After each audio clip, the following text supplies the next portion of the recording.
I'm Vic Myers. Welcome to The Resistance. This is the final episode in my Trump tax series. There's enough in this bill for 10 more episodes, but by now the plan is clear. So we're ending it with the warning that's been echoing since the beginning. Quote, "Single acts of tyranny may be ascribed to the accidental opinion of a day, but a series of oppressions, begun at a distinguished period and pursued unalterably through every change of ministers, too plainly proves a deliberate, systematic plan of reducing us to slavery." Close quote. Thomas Jefferson, 1787. When oppression becomes routine, when cruelty becomes law, it's not an accident, it's a plan.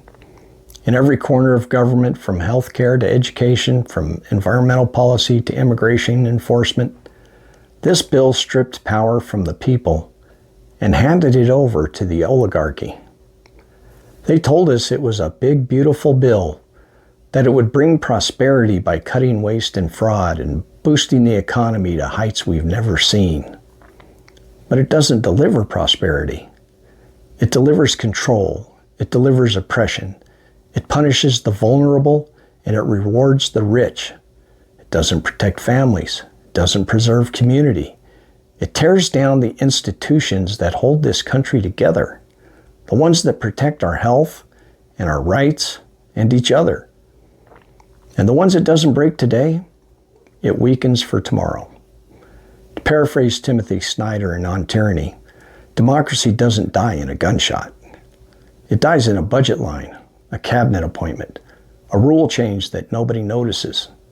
It doesn't start with a dictator. It starts with a party that's hell-bent on ending democracy and installing fascism. And it starts by rewriting the system to hold power without the people. Tyranny doesn't take hold overnight. It creeps in when people in power find it perfectly acceptable to build concentration camps in the middle of the swamp and laugh at the thought of escapees being eaten by an alligator. And it takes root for good when the people find that acceptable. Some of it's loud on purpose, but most of it happens where people aren't looking. And none of it is by accident. This isn't just about policy. It's about what kind of people we're willing to be. When a government stops protecting the vulnerable, it stops being a democracy. And when a nation starts accepting cruelty, it stops being a community. This bill doesn't just shift money, it shifts our moral center. It tells us who deserves to suffer, and it dares us not to feel anything. That's how democracy dies, not with a dictator, but with fear, with cruelty, with silence. Exactly the way Timothy Snyder said it would. We're all aware of Project 2025, the plan they said wasn't the plan until it became obvious the minute this administration began. They told us not to worry. They said it was just policy talk, just ideas, just a transition memo. But then came the purges, the loyalty tests, the budget cuts, the power grabs, and the Big Beautiful Bill Act.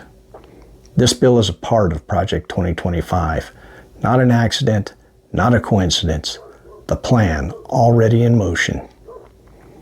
John Adams once warned, quote, "Fear is the foundation of most governments, but it is so sordid and brutal a passion, and renders men in whose breast it predominates so stupid and miserable, that Americans will not be likely to approve the political plan which is founded on it."